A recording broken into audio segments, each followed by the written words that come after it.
কাতি বিহু বা কঙালী বিহু পৃথিৱীৰ অসমীয়াই হয়তো এনেকুৱা এটা জাতি যিয়ে নিজৰ ঘৰৰ ভঁৰাল টনকিয়াল হৈ থাকিলেও উৎসৱ পাতে আৰু ভঁৰাল উকা হ'লেও উৎসৱ পাতে। কিন্তু কাতি বিহু ৰং ৰহইচ কৰা উৎসৱ নহয়। কাতি বিহু বা কঙালী বিহু অসমৰ জাতীয় উৎসৱ। বিহু তিনিটাৰ অন্যতম। আহিন আৰু কাতি মাহৰ সংক্ৰান্তিৰ দিনা কাতি বিহু পালন কৰা হয়। এই সময়ত ভঁৰালত ধান প্ৰায় শেষ হয় আৰু শালি ধান চপাবলৈ যথেষ্ট সময় থাকে। অভাৱ অনাটনেৰে ভৰা এই সময়ত উদযাপিত হোৱাৰ বাবে কাতি বিহুক কঙালী বিহু বুলিও কোৱা হয়। এই বিহুত অসমীয়া মানুহে ঘৰে ঘৰে তুলসীৰ পুলি ৰুই গধূলি তুলসীৰ গুৰিত চাকি জ্বলাই নাম গায়।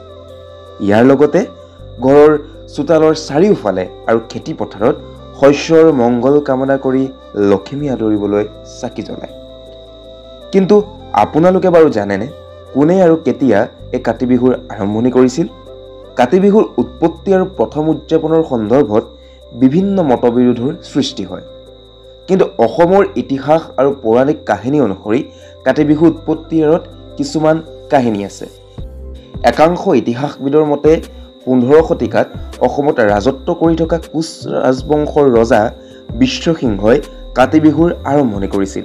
আৰু একাংশ ইতিহাসবিদৰ মতে সেই 15 শতিকাৰে আহোম ৰাজবংশৰ ৰজা চুকাম্ফা অৰ্থাৎ খুৰা ৰজাই কাতি বিহুৰ পাতনি মেলিছিল।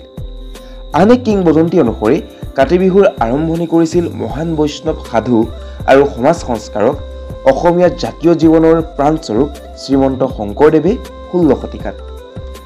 একাংশ পণ্ডিতৰ মতে কাতি বিহু অসমীয়া জাতিৰ মানুহৰ এক প্ৰাচীন পৰম্পৰা, যিটো নতুন শস্যৰ আৰম্ভণি উপলক্ষে পালন কৰা হয়। এই কাহিনীবোৰৰ বাহিৰেও কাতি বিহুৰ বিষয়ে আৰু বহুতো কাহিনী আৰু বিশ্বাস আছে। কিন্তু এই উৎসৱ অসমীয়া সংস্কৃতি আৰু পৰম্পৰাৰ এক গুৰুত্বপূৰ্ণ অংগ। জনসাধাৰণক একত্ৰিত হোৱাৰ সুযোগ প্ৰদান কৰি সমৃদ্ধি আৰু সুখৰ কামনা কৰে এই কঙালীয়ে।